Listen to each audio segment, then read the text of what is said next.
好久哦。हेलो everyone, so welcome to our vlog. आज आपने अभी जो वीडियो देखी, आप लोगों को समझ तो आ ही गया होगा कि आज का मेन जो सबसे बड़ा इस टाइम पे जापान में जो टॉपिक है वो है अर्थक्वेक। अभी पिछले 2 दिन पहले जापान में काफ़ी बड़ा अर्थक्वेक आया था अभी, जिसका 7.6 का मैग्नीट्यूड था। और वो आओमोरी प्रिफेक्चर में मेजरली उसके पास उसका एपिसेंटर था।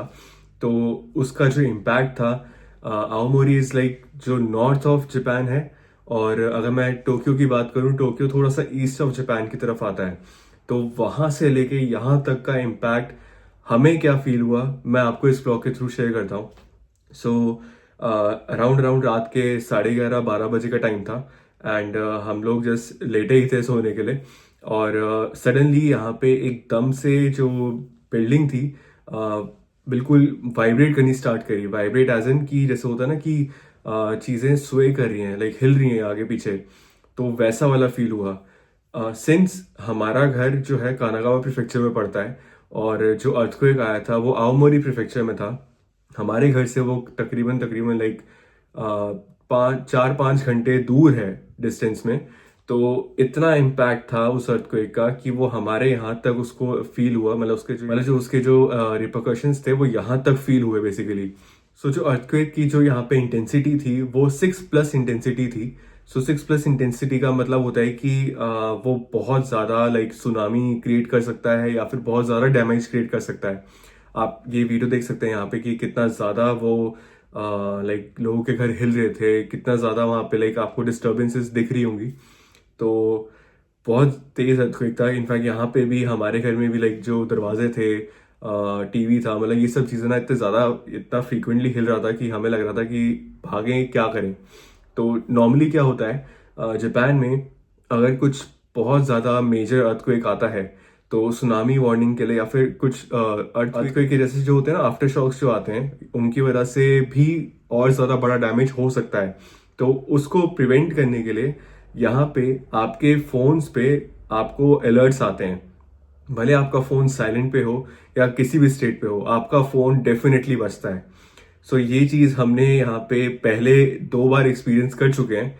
लाइक मिडनाइट थी एंड हम सब सोए हुए थे, लाइक पूरा अराउंड शायद से 2 या 3 बजे का टाइम था। और रात में एक दिन बहुत तेज हमारे फोन बजने स्टार्ट हुए। एंड उस टाइम पे यहाँ पे अर्थक्वेक नहीं आया था, अर्थक्वेक यहाँ से थोड़ा सा दूर आया था। बट स्टिल क्योंकि एक पॉसिबिलिटी थी कि यहाँ पे आफ्टर शॉक आ सकता है, उसका बहुत तेज आ सकता है। उससे बचने के लिए इन लोगों ने हमारे फोन्स पे उसी वक्त अलर्ट्स भेज दिए कि आप अपने घर से बाहर आ जाओ, सो दैट आप कुछ भी इमरजेंसी एरियाज में आप वहाँ पे भाग सको। सो जापान गवर्नमेंट ने इस चीज़ को हैंडल करने के लिए क्या क्या तरीके से यहाँ पे प्रिपरेशंस कर रखी हैं, वो मैं आपको बताता हूँ इस ब्लॉग के थ्रू। सो सबसे पहला आता है यहाँ का अलर्ट सिस्टम। सो जापान का जो अलर्ट सिस्टम है वो बहुत ज़्यादा एक्यूरेट माना जाता है कई कई केसेस में। क्योंकि यहाँ पे जो प्रिडिक्शन होता है बेसिकली अर्थक्वेक आने का या फिर सुनामीज आने का, वो बहुत पहले ही डिटेक्ट हो जाती हैं चीज़ें। और आपको उसको लेके अलर्ट्स आपके फ़ोन पे या फिर किसी भी तरह से आपको पहुंचा दिए जाते हैं। और ऐसे केसेस में आपको आपके फ़ोन में यूजली कुछ ऐप्स होती हैं, मैं उनके स्क्रीनशॉट्स यहाँ पे अटैच कर दूंगा। उन ऐप्स को यूजली गवर्नमेंट भी कहती है कि आप अपने फ़ोन्स में रखिए, सो दैट कुछ भी इमरजेंसीज होते हैं तो आपके फ़ोन में वो ऐप पे अलर्ट्स भी आएंगे, आपको मैसेज नोटिफिकेशंस भी आते रहते हैं कि क्या क्या चल रहा है आपके सराउंडिंग्स में। और आपको जो नियरेस्ट आपकी इवैक्यूएशन एरियाज हैं या फिर जो इमरजेंसी साइट्स हैं जहाँ पे ओपन एरियाज है बेसिकली, उन सब चीज़ों को लाइक कहाँ कैसे जा सकते हैं, उस सब डिटेल्स जो होती हैं उस एप्लीकेशन में रहती हैं। तो हम भी उसी ऐप को अपने फ़ोन में इंस्टॉल रखते हैं ताकि कुछ भी इन केस ऑफ इमरजेंसीज हो तो हम उसको फॉलो करके हम भी सिक्योर लोकेशन तक पहुंच पाएं। सो नॉर्मली यहाँ पे जो अलर्ट आता है उसमें भी वो बोल रहे होते हैं earthquake strong shocks expected, something ऐसा करके वो जापानीज में लिख के भी आता है। कई बार आपकी स्क्रीन भी बोलती है, लाइक आपके फ़ोन से आवाज़ आती है। तो ये सब चीज़ें जब हमने फर्स्ट टाइम एक्सपीरियंस करी थी, मतलब आप समझ सकते हो कि हम जैसे इंडिया में हमें इतने ज़्यादा अर्थक्वेक्स ज़्यादा नहीं आते और वो हमारे लिए इतने ज़्यादा लाइक हाई इंटेंसिटी वाले नहीं होते। बट जापान में मैंने अभी तक 2 एक्सपीरियंस ऐसे करे हैं जहाँ पे फ़ोन में जब अलर्ट बजते हैं तो थोड़ा सा आपको डर तो लगता है उस टाइम पे। एक एक्सपीरियंस मेरे पास और था ऐसे ही अलर्ट्स को लेके। हम शायद उस दिन हम बाहर गए हुए थे कहीं पे, हम मैकडोनल्ड में बैठे हुए थे और सडनली अर्थक्वेक आया एंड हमारे सबके फोन्स, लाइक हम मैकडी में थे तो सबके फोन्स में वो अलर्ट बज रहा था वहां पे। एंड जापानीज उस चीज पे कैसे रिएक्ट करते हैं, हम सरप्राइज थे। लाइक मैं और स्वाति साथ में बैठे हुए थे, हमारे फोन्स में अलर्ट बजे, हम दोनों ने बस खड़े हो गए कि हम निकलते हैं यहाँ से। एंड हमने अपने सराउंडिंग में देखा कि जापानीज बिल्कुल काम है उस चीज को लेके, कि उनको पता है कि अगर जहाँ पे इंटेंसिटी बहुत हाई होगी तो वो लोग ऑटोमेटिकली उसमें रश करते हैं। बट उस टाइम पे जो अलर्ट था वो सेस्मिक एक्टिविटी 3 का था, सो 3 इज नॉट दैट हाई। तो इसलिए उन लोगों ने भी इतना ज्यादा लाइक होता है ना कि अपनी कामनेस लूज नहीं करी। हम लोगों को था कि यार पता नहीं क्या हो गया, तो हम लोगों ने उस टाइम पे अपने लाइक होता है ना कि अपनी अलर्टनेस के चक्कर में हम बाहर निकल गए पहले ही। तो फिर बाद में धीरे धीरे करके हमें भी रियलाइज हुआ कि ठीक है, यहाँ पे इस इंटेंसिटी के जब अलर्ट्स आते हैं तो हमें किस पॉइंट ऑफ टाइम पे हमें रश करना चाहिए बाहर। बट मोस्टली रिकमेंडेड यही रहता है कि अगर आपको अलर्ट आ रहा है तो आप प्लीज अपने ओपन एरिया में रश करो, वहां से अपनी बिल्डिंग से बाहर आ जाओ। और जितना भी आपको लाइक आपके पास कुछ अर्थक्वेक प्रूफ किट्स होती हैं, लाइक जैसे आपको अर्थक्वेक सर्वाइव करने हैं तो उसके लिए जो किट्स आप घर पे बनाते हैं, यहाँ पे गवर्नमेंट एक लिस्ट देती है आपको पर्टिकुलरली कि जो आपको अपने घर में हमेशा एक इमरजेंसी किट बना के रखनी पड़ती है।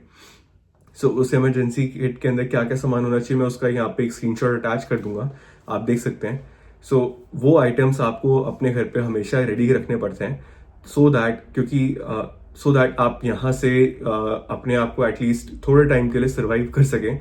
क्योंकि यहाँ की जापान गवर्नमेंट मानती है कि एटलीस्ट 72 आवर्स का आपके पास सप्लाई रहना चाहिए in case of any emergencies. क्योंकि Japan is the most earthquake prone, I would say not only earthquake prone, सबसे ज्यादा नेचुरल डिजास्टर प्रोन कंट्री में से एक है। और जापान में ऑन एन एवरेज 5 से 10 अर्थक्वेक पर डे आते ही हैं। उसका भी मैं आपको एक प्रूफ के लिए एक स्क्रीनशॉट आप में अटैच कर दूंगा। सो यहाँ पे जो अर्थक्वेक का सिलसिला है वो हर रोज होता है और बहुत ज्यादा होते हैं। तो इसलिए यहाँ के लोग भी थोड़े से उस चीज को लेके आदी हो गए हैं, लाइक हैबिचुअल हो गए हैं कि ठीक है हमें पता है कि कब क्या करना है, तो उस चीज से वो डील बहुत अच्छे से करते हैं। हमारे ऑफिस में, स्कूल्स में, लाइक जितने भी आपके गवर्नमेंट इंस्टीट्यूशंस हैं वहाँ पे प्रॉपर अर्थक्वेक के लिए मॉक ड्रिल्स होते हैं। इनफैक्ट हमारे ऑफिस में भी हर कुछ महीने में एक मॉक ड्रिल होता है जिसमें वो बताते हैं कि आप कैसे लाइक लेट्स से 30 फ्लोर्स की बिल्डिंग है, आपको 30 फ्लोर की बिल्डिंग से कैसे इमीडिएटली रश करना है विद इन 2 मिनट्स। तो वो सब चीज़ आपको सिखाते हैं। सो इस चीज़ को लेके गवर्नमेंट ने बहुत अच्छे से नॉर्म्स बना रखे हैं। सो जो सेकंड पॉइंट है अलर्ट सिस्टम के बाद, जो गवर्नमेंट ने यहाँ पे कर रखा है मैंडेटरी कि लोगों को दिक्कत ना हो, वो ये है कि यहाँ की जो बिल्डिंग्स हैं वो अर्थक्वेक प्रूफ बनाई जाती हैं बेसिकली। जो भी 19 कहा जाता है कि यहाँ पे मतलब एज पर जो रिकॉर्ड्स हैं वो है कि 1980s के बाद से जो भी बिल्डिंग्स बनी हैं वो यहाँ पे अर्थक्वेक प्रूफ प्लान से ही बनी हैं। पर जो उनसे पुरानी बिल्डिंग्स हैं उनको रेनोवेट किया जा रहा है। सो कई ऐसे मतलब मैंने जो सुने हैं, कई ऐसे यूआरस हैं या फिर कोई और प्राइवेट अपार्टमेंट्स हैं उनमें जो इन 1980 से पहले के बने हुए हैं उनको दोबारा से रेनोवेट करके नई तरीके से पूरी बिल्डिंग रिकंस्ट्रक्ट करी जाती है। सो दैट अगर इन केस ऑफ हाई अर्थक्वेक्स जो बहुत ज्यादा एक्सपेक्टेड हैं जापान में, उनको डील करने के लिए यहाँ पे पहले ही सब चीज़ों के लिए मेजर लिया जाता है। ऐसा नहीं है कि लास्ट मोमेंट तक वेट करते हैं, यहाँ पे पहले ही उस चीज़ को बहुत अच्छे से ट्रीट किया जाता है। और यहाँ पे बिल्डिंग, अगर कहा जाता है कि यहाँ पे अगर बिल्डिंग नहीं हिल रही है वो ज़्यादा खतरनाक है, बिल्डिंग हिल रही है वो ज़्यादा सेफ है।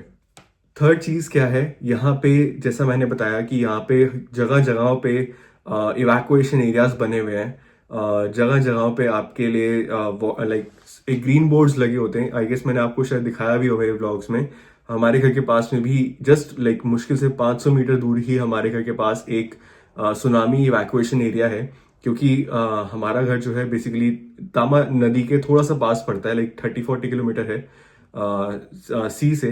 तो जो यहाँ पे पॉसिबिलिटी है उस चीज़ को पहले से ही इन लोगों ने डील करने के लिए पास में ही हमारे शेल्टर्स बना रखे हैं। तो इन केस ऑफ एनी इमरजेंसीज यहाँ पे आप लोगों को पहले ही रिडायरेक्ट कर दिया जाता है इवैक्यूएशन एरियाज के लिए। वो वेट नहीं करते हैं कि जब आपदा आएगी या उससे जस्ट आने वाली होगी तब वो करेंगे। ये लोग बहुत पहले ही चीज़ों को लेके प्लान करके चलते हैं। तो इनका जो हमेशा ही रहता है कि रिस्क मिनिमम करना है जितना ज़्यादा से ज़्यादा हो सके। तो यहाँ पे क्या होता है कि जो इवैक्यूएशन एरियाज होते हैं वहाँ पे आपसे एक्सपेक्ट किया जाता है कि आपकी जो इमरजेंसी किट है आप अपने साथ लेके आओगे, सो दैट आपके पास थोड़े दिनों के लिए खाना पीना आपके पास रहे वहाँ पे। और प्लस यहाँ पे जो वेंडिंग मशीन्स होती हैं, आपने देखा होगा जगह जगह यहाँ पे हर कुछ मीटर्स पे यहाँ पे वेंडिंग मशीन्स हैं जिनके अंदर भी कुछ स्टॉक्स लाइक कुछ ना कुछ सामान रखा होता है, so that in case of emergencies लोग यूज कर पाए वहाँ पे। तो गवर्नमेंट ने इन चीज़ों को हैंडल करने के लिए बहुत अच्छे से यहाँ पे प्रिपरेशंस ऑलरेडी कर की होती हैं। सो पिछले 2-3 दिनों में अभी लगातार काफ़ी ज़्यादा तेज़ भूकंप आ रहे हैं यहाँ पे जापान में। सो आई होप जो भी जापान में इस टाइम पे रह रहे हैं या आने वाले हैं, तो आप लोग इतना पैनिक ना करें। जो भी यहाँ पे गवर्नमेंट ने प्रिपरेशंस कर रखी हैं आप उसको जस्ट आप उनको फॉलो करें। वो आपके लिए ऑलरेडी सब चीज़ें मैनेज करके रखते हैं, तो आपको वहाँ पे टेंशन लेने की ज़रूरत नहीं है। और आप न्यूज़ को कॉन्टिन्यूसली फॉलो करते रहें कि आपके सराउंडिंग में क्या क्या चल रहा है, क्योंकि यहाँ पे नॉर्मली जो NHK न्यूज़ है वो आपको कॉन्स्टेंटली लाइक अपडेट्स देते रहते हैं। और प्लस जो एप्लीकेशन जो मैंने स्टार्टिंग में आपको दिखाई उसको आप अपने फ़ोन में इंस्टॉल रखें, ताकि कुछ भी इन केस ऑफ आपको हेल्प चाहिए होंगी तो आपको उस ऐप के थ्रू आपको काफ़ी डिटेल्स मिल जाती हैं। सो जापान में अर्थक्वेक को आप ना लाइटली लें ना वैसे आप पैनिक करें। So Japan is actually a natural disaster prone country. तो यहाँ पे अर्थक्वेक सुनामी वार्निंग्स बहुत आती हैं, बट इस चीज़ के लिए आप बेफिक्र रहें क्योंकि जापान गवर्नमेंट ने ऑलरेडी उन चीज़ों को हैंडल करने के लिए बहुत अच्छे से प्रिपरेशंस कर रखे हैं। और अगर आप एग्जाम्पल के लिए देखना चाहें तो आप हमारे पुराने ब्लॉग्स चेकआउट कर सकते हैं। मैंने कई जगहों पे, जैसे हम अतामी गए थे, मैंने वहाँ पे भी दिखाया था कि कुछ एरियाज में ऑलरेडी साइंस लिखे हुए हैं कि कौन सा एरिया सुनामी प्रोन रीजन है, कौन सा एरिया नहीं है। तो उन सब चीज़ों को जापान गवर्नमेंट ने पहले से ही हाईलाइट कर रखा है, सो दैट आप अवेयर रहो कि आपके सराउंडिंग में क्या होता है। अगर आप नई जगह पर भी जा रहे हो तब भी आपके लिए वहाँ पे सपोर्ट सिस्टम रहता है। तो मेरा सजेशन ये रहेगा कि आप बस गवर्नमेंट के रूल्स को आप फॉलो करें, जो जो उन्होंने आपके लिए प्रोविजंस कर रखे हैं आप उस चीज़ों को ध्यान रखें और सेफ रहें। और बाकी अपनी जो इमरजेंसी किट है प्लीज़ अपने पास बना के रखें, क्योंकि यहाँ पे कब अर्थक्वेक आता है आपको नहीं पता चलता। सो प्लीज़ अपना ध्यान रखें। अब मिलते हैं नेक्स्ट व्लॉग में। So please like share and subscribe. मिलते हैं कल। Bye bye.